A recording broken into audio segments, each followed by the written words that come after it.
Video का अंत तक देखें और लाइक और सब्सक्राइब जरूर कीजिए। Thank you very much.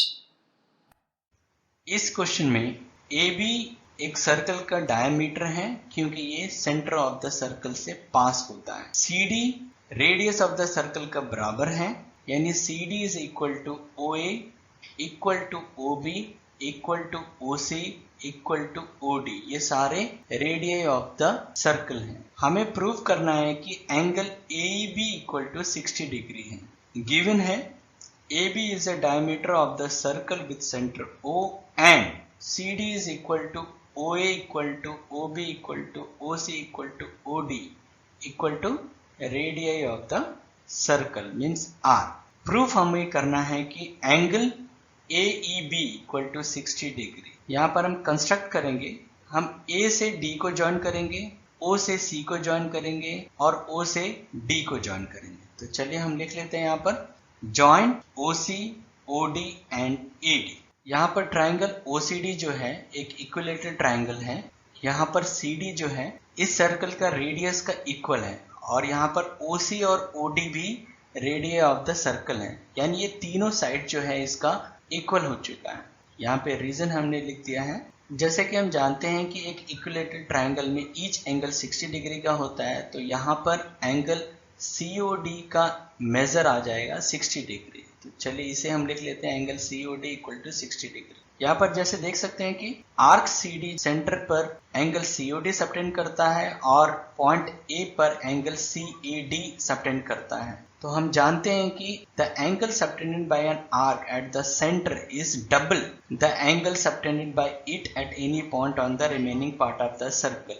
यानी एंगल CAD का मेजर जो होगा ये एंगल COD का मेजर से आधा होगा, हाफ होगा। यानी यहाँ पर हम लिख सकते हैं कि angle CAD is equal to half of angle COD।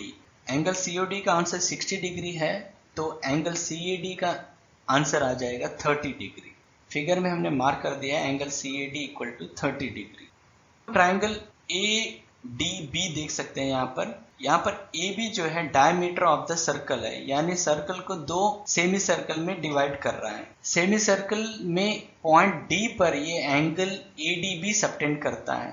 तो हम जानते हैं कि angle in a semi circle right angle होता है, तो यहाँ पर एंगल ADB का मेजर आएगा 90 डिग्री। रीजन हम यहाँ पर लिखें angle in a semi circle. अब हम जानते हैं कि एंगल ADB और एंगल ADE दोनों लीनियर पेयर ऑफ एंगल्स हैं, तो एंगल ADE का आंसर भी 90 डिग्री आएगा। अब ट्राइंगल ADE में एंगल सम प्रॉपर्टी हम लोग यूज करेंगे, यानी ये तीनों एंगल्स को ऐड करेंगे और तीनों का आंसर कितना होगा 180 डिग्री। तो चलिए इसे हम लिख लेते हैं यहाँ पर एंगल EAD। आप देख सकते हैं यहाँ पर है plus angle ADE plus angle AED 180 degree आ चुका है। अब वैल्यू हम यहाँ पुट कर लेंगे, तो हमने वैल्यू पुट कर लिया, देख लिया 30 डिग्री और 90 डिग्री। एंगल AED का आंसर है 30 डिग्री, एंगल ADE का आंसर है 90 डिग्री। 90 प्लस 30 डिग्री होता है 120 degree. Angle AED equal to हो जाएगा 180 डिग्री माइनस 120 डिग्री।